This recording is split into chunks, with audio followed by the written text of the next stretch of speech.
El derecho a la libertad personal.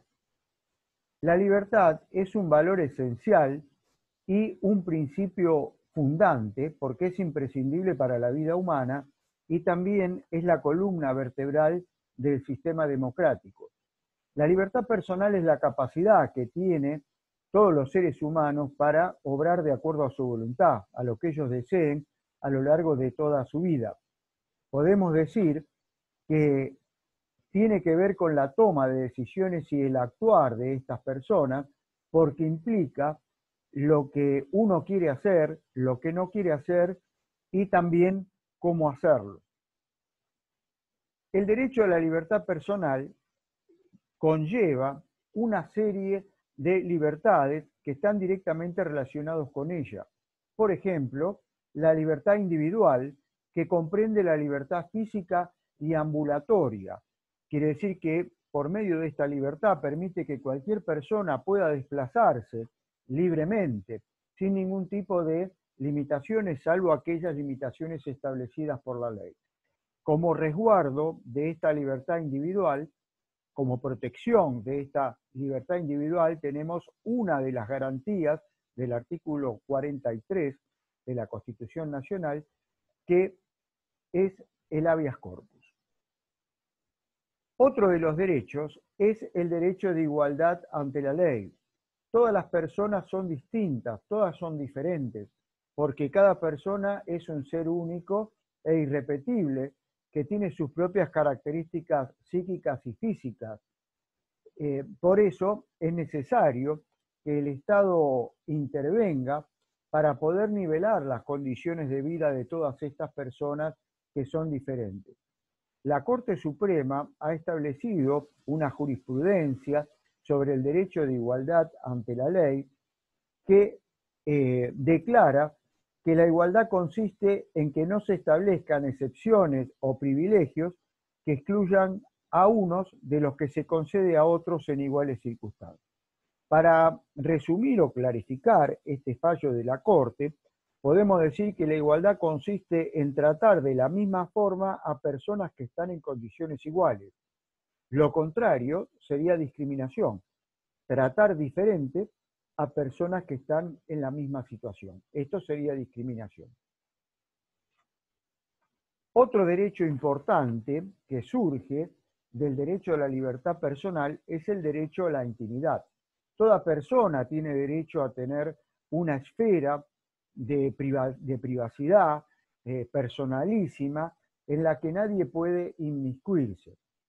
La Constitución Nacional regula el derecho a la intimidad en el artículo 9, que dice que las acciones privadas de los hombres que de ningún modo ofendan al orden y a la moral pública, que tampoco perjudiquen a un tercero, están solo reservadas a Dios y exentas de la autoridad de los magistrados.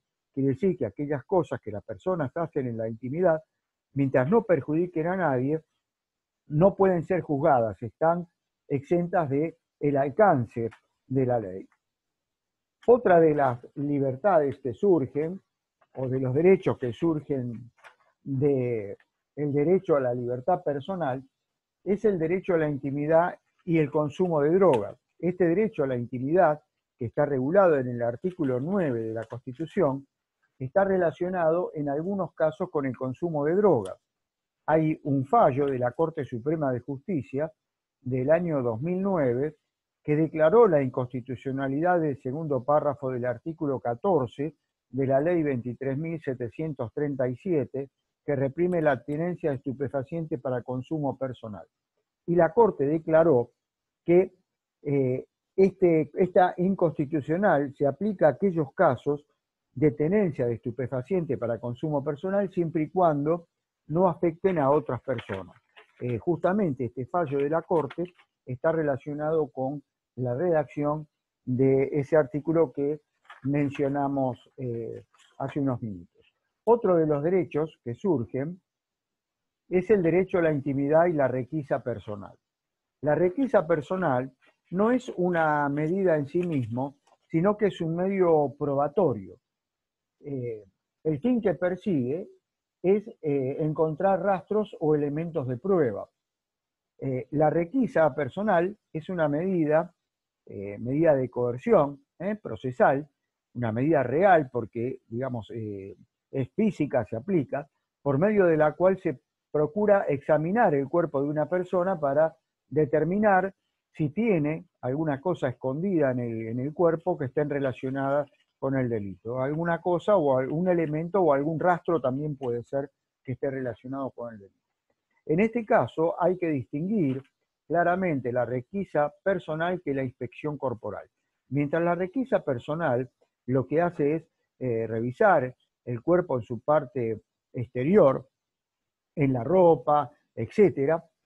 La inspección corporal lo que hace es indagar la parte interna del cuerpo del sujeto, revisar la parte interna del cuerpo del sujeto para cuando el sujeto pueda ocultar dentro de su cuerpo algún elemento necesario para determinar o para esclarecer algún delito. En ese caso, tanto la requisa personal como la inspección corporal tiene que ser solicitada por el fiscal y ordenada por el juez, y esa orden del juez tiene que ser fundada, tiene que determinar cuál es la necesidad, tanto de la requisa personal como de la inspección corporal. Y la inspección corporal siempre tiene que ser hecha en un nosocomio y realizada por médicos profesionales.